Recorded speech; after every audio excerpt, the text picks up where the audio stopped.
ए दुनिया प्यार के किस्से, ए दुनिया प्यार के किस्से मुझे जब भी सुनाती है, ला ला ला ला ला ओ लड़की याद आती है, ओ लड़की याद आती है, ओ लड़की याद आती है। धुम तना धुम धुम तना धुम धी धी धा धा धा, धुम तना धुम तना धुम धी धी धा धा धा धा। नमस्कार दोस्तों, स्वागत है आपको हमारे YouTube चैनल प्रकाश मैथ पॉइंट में। और दोस्तों मैं हूं प्रकाश कुमार। दोस्तों अभी के लिए हम राम सिंह यादव जी के बुक चला रहे हैं और राम सिंह यादव जी के बुक से हम रेशियो एंड प्रोपोर्शन यानी अनुपात और समानुपात चैप्टर शुरू किए हुए हैं, जो आज क्वेश्चन नंबर 21 से सॉल्व होगा। इससे पीछे हम 2 वीडियो बना चुके हैं। यदि आप दोनों वीडियो नहीं देखे तो सबसे पहले 1, 2 करके देखिए, उसके बाद पार्ट 3 देखिएगा, पूरा समझ में आएगा। और आर्मी का कोई ऐसा क्वेश्चन नहीं होगा रेशियो से जो आपसे नहीं बनेगा, ठीक है। यदि नहीं बनेगा तो हमारे व्हाट्सएप नंबर पर क्वेश्चन को सेंड कीजिएगा, आपको सॉल्यूशन मिल जाएगा, ठीक है। तो दोस्तों यदि आप हमारे चैनल पर नए हो तो सबसे पहले सब्सक्राइब करके बेल आइकन को दबा दीजिए। इससे क्या होगा कि जब भी मैं नया वीडियो बनाकर अपलोड करूंगा सबसे पहले नोटिफिकेशन आपको मिलेगी और आप अच्छे से तैयारी कर सकेंगे, ठीक है। तो आते हैं डायरेक्ट क्वेश्चन नंबर 21। आइए 21 नंबर क्वेश्चन क्या कहता है, ध्यान दीजिएगा। 21 नंबर क्वेश्चन कहता है यदि ए बी का दुगुना है और बी का 3 गुना सी के 4 गुने के बराबर है, तो भैया ए बी व सी के अनुपात बताइए। देखिए ए और बी का अनुपात, मतलब ए जो है ना बी से दुगुना, तो बी यदि 1 होगा तो बी 1 होगा तो ए दुगुना हो गया, मतलब 2 हो गया, ठीक है। अब देखिए क्या कर रहा है, अब क्वेश्चन कर रहा है बी का दुगुना, का के मतलब गुना, सॉरी दुगुना नहीं 3 गुना है। बी का के 3 गुना तो 3 गुना, सी का 4 गुना तो का मतलब गुना, और 4 गुना बराबर है, ठीक है। तो यहाँ से आप बी और सी का रेशियो निकाल लीजिए। बी और सी का रेशियो निकालना है ना, जब 2 को वैल्यू रहेगा 1 2 है ना, तो सी वाला वैल्यू को बी में डाल दीजिए और बी वाला वैल्यू को सी में, यही बी अनुपात सी हो गया, ठीक है। मतलब ढकिया मेथड, बी का निकाला तो बी को ढक दीजिए, 4 दिखाई दिया तो 4 लिख दिए, सी का निकाला तो सी को ढक दीजिए, 3 दिखाई दिया तो 3 लिख दिए, ठीक है। तो यहाँ देखिए बी और सी का रेशियो हम लोग निकाल लिए 4:3, ठीक है। तो आपसे पूछ लिया गया है ए एवं बी एवं सी का अनुपात, तो अभी ये पढ़े हैं इसे पीछे वाली वीडियो में, ठीक है। कंटिन्यूस है कि नहीं, देखिए बी और बी कॉमन है तो कंटिन्यूस ये है, तो जिसका निकलना है उसको पकड़ेंगे, आगे जाएंगे तो फर्स्ट से गुना करते जाएंगे और पीछे आएंगे तो लास्ट से गुना करते जाएंगे। तो एक का निकलना है तो एक को पकड़ेंगे, एक का 2 है मान, आगे जाएंगे तो फर्स्ट ये वाला होगा, तो 2 चौके 8। बी का निकलना है 1, आगे जाएंगे तो फर्स्ट 4 है, चाहे यहाँ से निकालिए 4 पकड़े, पीछे आएंगे तो लास्ट ही वाला है, तो 4 1 कम 4, ठीक है। सी का निकलना तो सी यहाँ पकड़े, पीछे आएंगे तो लास्ट, तो 3 1 कम 3, यानी कि 8:4:3 का अनुपात होगा, ठीक है। 8 4 3 जो आपका ऑप्शन और बी में है। आते हैं 22 नंबर क्वेश्चन क्या कहता है, ध्यान दीजिएगा। 22 नंबर क्वेश्चन कहता है एक आभूषण मतलब सोना, मतलब गहना गुड़िया, सोना चांदी यही हो गया। एक आभूषण 12.5 ग्राम भार का है, जिसमें 2.5 ग्राम शुद्ध चांदी है तथा शेष कोई धातु है, मतलब दूसरा कोई धातु है। तो शुद्ध चांदी तथा इस धातु का अनुपात समझ रहे हैं। देखिए टोटल आभूषण, कुल वजन है आभूषण का कितना, 12.5 ग्राम, ठीक है। ये लिख रहे हैं, सब किताब में लिखा हुआ है, ठीक है, ये ऐसे लिखते रहे हैं। तो इसमें बोला है शुद्ध सोना, शुद्ध चांदी, ठीक है, शुद्ध चांदी। अब आपको एग्जाम में भी नहीं लिखना है शुद्ध चांदी, ठीक है, शुद्ध चांदी और कोई दूसरा धातु, कोई धातु लिखना लीजिए केवल, कोई धातु, ठीक है, शुद्ध। तब 12.5 ग्राम में 2.5 ग्राम शुद्ध चांदी है, तो बताइए ये किस्म का ही मिश्रण है, तो 2.5 ग्राम इसमें चांदी शुद्ध हो गया। इसका मतलब है कि 10 ग्राम भैया कोई दूसरा धातु होगा। तो अनुपात पूछा है तो अनुपात का चिन्ह लगा दीजिए और काट कूट कर दीजिए। देखिए यहाँ ग्राम तो ग्राम पहले ही कट गया, दशमलव हटाइएगा, दशमलव के बदले 1 और दशमलव के बाद 1 अंक है तो 1 0, ठीक है। और 25/10 हो गया, तो काटिए तो 25 से कम 5 5 25 और 5 दूना 10, ठीक है। ग्राम कट गया है। फिर 5 से कर जाएगा 2 बार में, ऊपर ऊपर करता है अनुपात में, ठीक है। अब देखिए इधर 1/2 बचा, अनुपात इधर 2/1 बचा, तो पूर्णांक में निकलना है। तो पूर्णांक में निकलने के तिरछा से गुना कर दीजिए, 1 एकम 1, ठीक है, और 2 दूनी 4, यानी 1:4 का रेशियो है शुद्ध चांदी और कोई दूसरा धातु, ठीक है। 1:4 जो आपका ऑप्शन नंबर ए में है। आते हैं अगले क्वेश्चन पे। चलिए 23 नंबर क्वेश्चन क्या कहता है, ध्यान दीजिएगा। 23 नंबर क्वेश्चन कहता है A अनुपात B बराबर 8:15, A अनुपात B बराबर 8:15, तो 8:15 लिख दिए, ठीक है। और B अनुपात C बराबर 5:8, B अनुपात C बराबर 5:8 है, ठीक है, 5:8 है। और C अनुपात D बराबर 4:5, C अनुपात D बराबर 4:5, 4:5। तो A और D का अनुपात पूछ दिया गया है, तो सुन लीजिए कंटिन्यू रेशियो है कि नहीं, देखते मात्र पता चल जाना चाहिए कि कंटिन्यू रेशियो है या नहीं। देखिए पहला रेशियो का लास्ट, दूसरा रेशियो का फर्स्ट कॉमन है, फिर दूसरा रेशियो का लास्ट, तीसरा रेशियो का फर्स्ट C है तो कॉमन है, तो कंटिन्यू रेशियो है। तो कंटिन्यू रेशियो में भैया जिसको निकलना है ना उसको पकड़ेंगे, आगे जाएंगे तो फर्स्ट से गुना करते जाएंगे, अब पीछे आएंगे तो लास्ट से गुना करते आएंगे, ठीक है। तो एक निकलते, एक पकड़ेंगे 8, तो आगे जाएंगे तो फर्स्ट ए वाला हुआ, फर्स्ट ए वाला हुआ, सब रेशियो में गुना करना है। 8 5 40 चौका 160, तो आप एक लिख लीजिए, 40 गुने 4 लिख लीजिए, कोई दिक्कत है, काटना है, ठीक है। देखिए 8 5 40 और गुने 4 तो लिख लिए, ठीक है। अब फिर देखिए यहाँ, अब डी का निकला तो डी का ही पकड़ेंगे, ठीक है, डी का पकड़ेंगे 5 8 पीछे आ रहा है तो लास्ट, देखिए लास्ट हुआ, ये फर्स्ट हुआ, ये लास्ट, ये फर्स्ट, ये लास्ट, तो डी का निकला, डी को पकड़ेंगे, अब पीछे आएंगे तो लास्ट में 8 है, तो 5 8 40 और 40 गुने 15, ठीक है, यानी 40 गुने 15। अब देखिए काट दीजिए, 40 40 कट गया, इधर बचा 4 और इधर बचा 15, यानी 4:15 का रेशियो होगा, ठीक है, जो आपका ऑप्शन नंबर बी में है। आते हैं अगले क्वेश्चन पे। चलिए 24 नंबर क्वेश्चन क्या कहता है, ध्यान दीजिएगा। 24 नंबर क्वेश्चन कहता है यदि m का 15% बराबर है n का 20%, तो m अनुपात n क्या है, मतलब मान बताइए।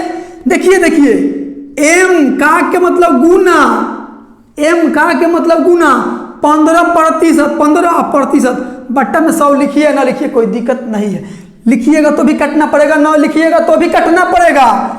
और m का 15% और n कैपिटल स्मॉल n है, n का कितना परसेंट है, m का 20% बराबर है तो बराबर लगा दीजिए।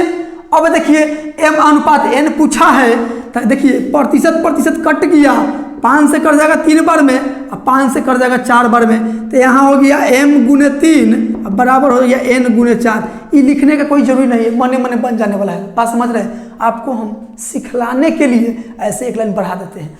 तो m अनुपात n का वैल्यू आपसे पूछा है, तो ढकढकिया नियम, देखिए m का निकलना है तो m का ढक दिए मान, n का मान 4 दिखाई दिया तो 4 लिख दिए, ठीक है। n का निकलना है तो n के ढक दिए, 3 दिखाई दिया तो 3 लिख दीजिए, बस यही आंसर हो गया 4:3, जो आपका ऑप्शन नंबर बी में है। आते हैं अगली क्वेश्चन पे। चलिए 25 नंबर क्वेश्चन क्या कहता है, ध्यान दीजिएगा। 25 नंबर क्वेश्चन कहता है 2a बराबर 3b बराबर 4c, RS अग्रवाल बुक का क्वेश्चन है। 2a बराबर 3b बराबर 4c, तो भाई साहेब ए बी सी का माना बता दीजिए। ए भाई सुनिए, ऐसा क्वेश्चन कैसे बनाया जाता है सीख लीजिए।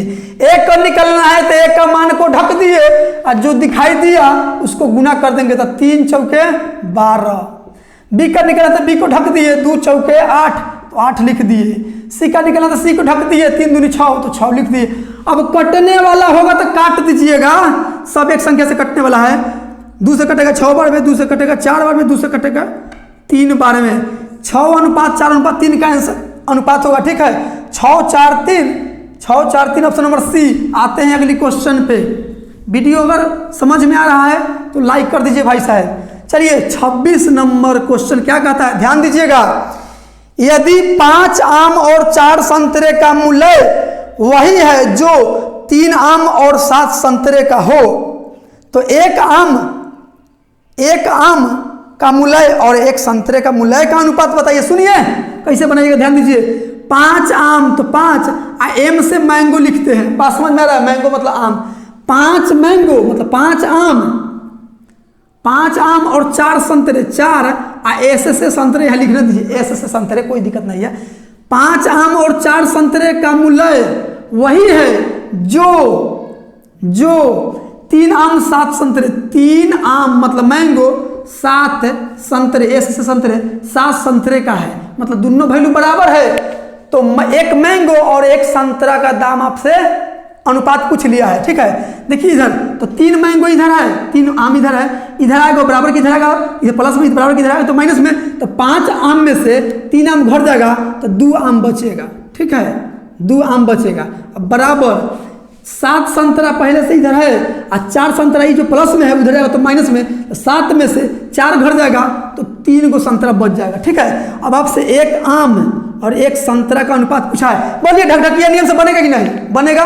तो मैं आम के निकला तो आम के वैल्यू को ढक दिए और जो दिखाई दिया वहाँ लिख दिए। संतरा में 3 है तो 3 लिख दिए, संतरा के निकला तो संतरा को ढक दिए, मैंगो के दिखाई दिया 2, यहाँ 2 मैंगो के बगल में गुणांक है 2 तो 2 लिख दीजिए। यानी एक आम और एक संतरा का मूल्यों का अनुपात 3:2 होगा, ठीक है, जो आपका ऑप्शन नंबर बी में है। आते हैं अगली क्वेश्चन पे, चलिए ध्यान दीजिए 27 नंबर क्वेश्चन क्या कहता है।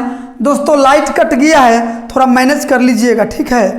क्वेश्चन कहता है ए से बी का अनुपात उसके व्युत्क्रम के अनुपात से 9 गुना है तो ए बट्टा बी का मान बताइए। सुनिए भाई साहब, क्वेश्चन के कहने का मतलब क्या है, ए से बी का अनुपात, ए से बी का अनुपात, ठीक है, ए से बी का अनुपात उसके व्युत्क्रम, व्युत्क्रम मतलब जानते हैं उल्टा होता है ना, कहते हैं कि तुम उल्टे सोचते रहता है, इसका मतलब व्युत्क्रम मतलब कि विपरीत सोचा जाता है, ठीक है। तब विपरीत, तो ये तो हो गया सीधा, इसका विपरीत क्या हो जाएगा, बी अनुपात ए हो जाएगा भैया, यही तो विपरीत हो गया। तो ए से बी का अनुपात उसके विपरीत से 9 गुना है, तो यह दोनों यदि 9 है 1 है तो ये कितना हो जाएगा, ये 9 हो जाएगा। बताइए सीधा से सीधा जो है विपरीत का 9 गुना है कि नहीं, 1 है तो 1 का 9 गुना 9 होता है, ठीक है। तो आपसे तो पूछ लिया है ए बट्टा बी का मान आप बताइए ना, ठीक है। ध्यान दीजिए पहला वीडियो आप देखे होइएगा ना तो आपको पता होगा कि अनुपात के मतलब बट्टा और बट्टा के मतलब अनुपात। तो ए अनुपात बी को ए बट्टा बी लिखते हैं, ठीक है, और बराबर बी अनुपात ए को बी बट्टा ए लिखेंगे, ठीक है। अब बराबर इधर देखिए, पहले सीधा वाला देखिए, तो 9 बट्टा 1, 9 बट्टा 1, ठीक है, यही हुआ बराबर है। ध्यान दीजिए आपसे ए बट्टा बी के नंबर निकलना है, तो बताइए इसको भी नहीं लिखिएगा तो कोई दिक्कत नहीं है, या 9 अनुपात 1 के कह दीजिए या 9 बट्टा 1 लिख दीजिए, कोई दिक्कत नहीं है। अब बताइए कि 2 अनुपात है कि नहीं, 1 अनुपात और 1 अनुपात 2 अनुपात, तो 2 अनुपात आपस में बराबर तभी होगा जब समानुपात का केस रहेगा, ठीक है, समानुपात का केस, तो ये समानुपात ही है, ठीक है। ध्यान दीजिए यहाँ इसको हम ऐसे लिख देते हैं, 9 बट्टा 1 लिख देते हैं, तो ए गुने ए बराबर में 3 गुना होता है, ए गुने ए यानी कि ए स्क्वायर, अब बट्टा बी गुने बी यानी कि बी स्क्वायर। अब बताइए दोनों पर स्क्वायर है तो हम हटा के ऐसे नहीं चढ़ा देंगे, स्क्वायर चढ़ा देंगे, इधर क्या है 9 बट्टा 1 है। अब बताइए ये स्क्वायर हटेगा तो भाई साहब बराबर की उधर रूट चढ़ जाएगा। अब देखिए इधर ए बट्टा बी, इधर 9 का वर्गमूल होता है 3, 1 का वर्गमूल 1 होता है, तो 3 बट्टा 1 ऑप्शन में 1 बट्टा में नहीं रहता है, ठीक है। तो ए बट्टा बी का वैल्यू कितना आ गया 3, बस यही आपका आंसर हो गया जो आपका ऑप्शन नंबर बी में है। आते हैं अगली क्वेश्चन पे, समझ में रहा तो लाइक करते चलिए भाई साहब। चलिए 28 नंबर क्वेश्चन क्या कहता है, ध्यान दीजिएगा। 28 नंबर क्वेश्चन कहता है हरीश सतीश तथा अजय से साझे में आढ़त का व्यापार हुआ, मतलब कोई चीज का व्यापार शुरू किया और लाभ 3:2:1 के अनुपात में बांटना तय किया, ठीक है। तो व्यापार में कुल रुपए 1800 का लाभ हुआ तो सतीश को इसमें कितना मिला। देखिए हरीश मतलब एच से हरीश, ठीक है, सतीश मतलब एस से सतीश, और अजय मतलब ए से अजय, ठीक है। एक व्यापार शुरू किए तीनों भाई मिलकर, ठीक है। लेकिन बोल दिया शुरू में, व्यापार शुरू करने से पहले ही बोल दिया कि भाई साहेब लाभ जो होगा ना, तो लाभ हम कैसे बांटेंगे मालूम है? 3:2:1 का अनुपात में बांटेंगे। मतलब कि हरीश को 300 मिलेगा तो सतीश के 200 और अजय को 100 लाभ मिलेगा। इसको 3 लाख थे, इसको 2 लाख थे, इसको 1 लाख, इसको 3000, इसको 2000, तो इसको 1000। रेशियो का मतलब यही होता है। तो अनुपात में भैया टोटल लाभ कितना हुआ तीनों के बीच? 2, 3, 5, 1, 6। अनुपात में लाभ हुआ 6, लेकिन क्वेश्चन कह रहा है कि लाभ हुआ है 1800, तो बराबर 1800। तीनों के ये भी हुआ, तीनों के ये भी हुआ, दोनों लाभ है इसलिए बराबर। तो अनुपात 1 का वैल्यू निकाल लीजिए, 6 3 18 और डबल 0, यानी कि अनुपात 1 का वैल्यू 300।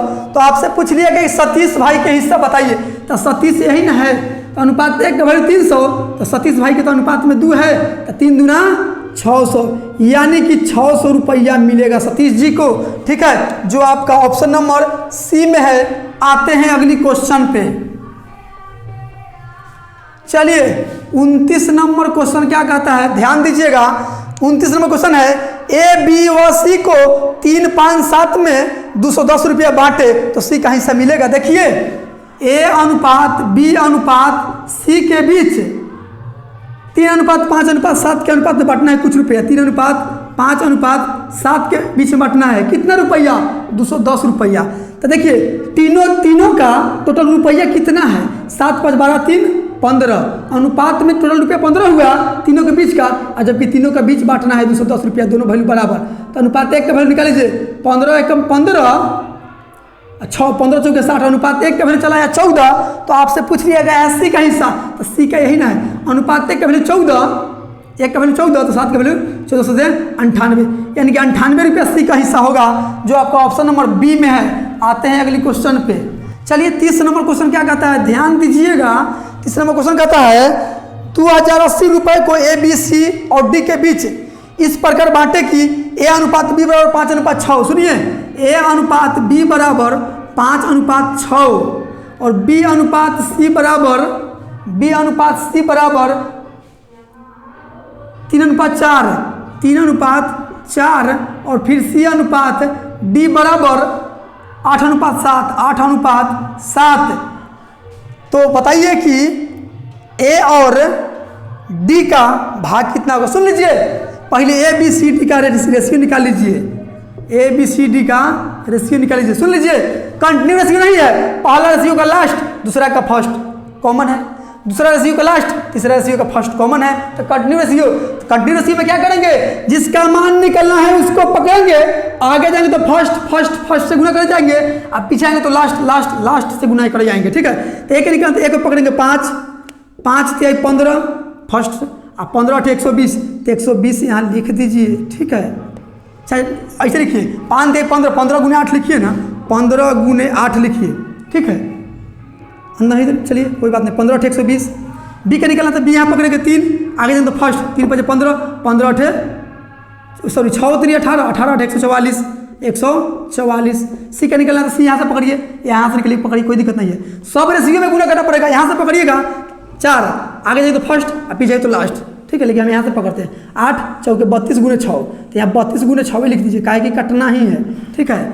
और यहाँ देखिए डी का निकलना है 7 चौके 28 28 × 6 लिख देते हैं, 28 × 6 लिख देते हैं। अब काट लीजिए, 6 एकम 6 6 एकम 6 और 6 दूनी 12 और 6 चौके 24 और 6 से कटेगा 20 बार में, फिर कटने वाला है। देखिए ना, 2 से कटेगा 10 बार में, 2 से कटेगा 12 बार में, और 2 से कटेगा 16 बार में, 2 से कटेगा 14 बार में। यानी कि ए का 10, बी का आया 12, सी का आया 16 और डी का आया 14। तो टोटल रुपया कितना है? 2080 रुपया बांटना है चारों के बीच में। तो चारों के बीच का टोटल रुपया कितना है अनुपात में? तो 14 16 कितना होता है? 30 होता है, और 30 20 50 और 30 12 42 10 52। अनुपात में टोटल रुपया 52 रुपया चारों के बीच का, और जबकि टोटल रुपया है 2080। तो अनुपात 1 का वैल्यू निकाल लीजिए, तो काटते लीजिए आप यहाँ से 13 चौके 52 और 13 एकम 13 13 एकम 13 7 13 6 78 और 1 0। फिर 4 से कर जाएगा 4 से कट जाएगा 16 बार में, 4 चौके 16, 40 बार में, ठीक है। कटा है ठीक। 13 चौके 52 और 13 एकम 13, 7 7 पर 78, 13 छक्का 78 और 1 0, ठीक है। फिर 4 से कटा है 40 बार में। तो आपसे पूछा है ए और सी डी को कितना मिलेगा, ध्यान दीजिए। ए को कितना मिलेगा, देखिए यहाँ यहाँ देखिए ना, डायरेक्ट गुना कीजिए ना। अनुपात 1 का वैल्यू कितना आ गया 40, तो 1 का वैल्यू 40, तो 10 का वैल्यू कितना 400, 40 देखिए 400, ये का हो गया। डी का पूछा है तो अनुपात 1 का वैल्यू 40, तो 14 का वैल्यू 14 चौका 56, 560, यानी कि 400 और 560, यही आपका आंसर हुआ, ठीक है। जो आपका ऑप्शन नंबर 400 और 560 ऑप्शन नंबर सी में है। तो दोस्तों आज के लिए इतना ही। यदि वीडियो आपको अच्छा लगा हो तो like, subscribe and share comment जरूर कीजिएगा। मिलते हैं अगली वीडियो में इससे आगे का क्वेश्चन लेकर। Thank you for watching.